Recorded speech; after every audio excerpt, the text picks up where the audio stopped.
প্রিয় কৃষক ভাইরা, আমরা আজকে মেহেদি ভাইয়ের ধানের খেতে আসছি। সেই জায়গায় 25 কাঠার বেশি জমিতে ধান করছে, বড় ধান করছে।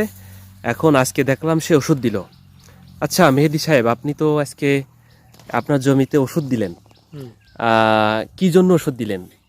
এখানে ওই আমার হলো মূলত হলো ডগা কাটা পোকা লাগছে।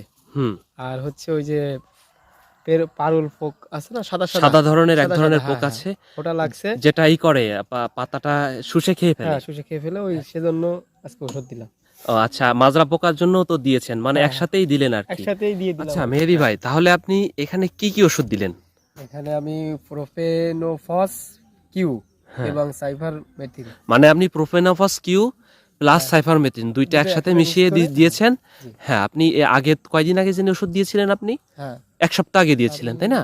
হ্যাঁ, এক সপ্তাহ আগে ওষুধ দিয়েছি। হ্যাঁ, আবার আজকে দিলেন। জি। আবার আমার মনে হয় কিছুদিন পরে আবার দিবেন। হ্যাঁ, আবার সামনে আচ্ছা, শুক্রবার আসতেছে। যদি আপনার দেখেন কোনো জায়গায় পোকা লাগছে, তাহলে তো আপনি এর আগেই দিবেন, তাই না? এর আগেই দেয়া আর লাগে। আগেই দিবেন। এরপরে তো আপনার ওই যে ব্লাস্ট লাগা যে একটা ওষুধ, সেটাও দেওয়া দরকার, হ্যাঁ, তাই না? ওগুলো তো আর পরে আর কি। হ্যাঁ হ্যাঁ হ্যাঁ।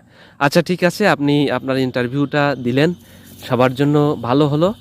যাই হোক, এখন আপনাদের বলবো, সবাই আমাদের ভিডিও দেখবেন এবং লাইক, কমেন্ট এবং সাবস্ক্রাইব করে আমাদের পাশে থাকবেন। ধন্যবাদ ভিডিওটি দেখার জন্য।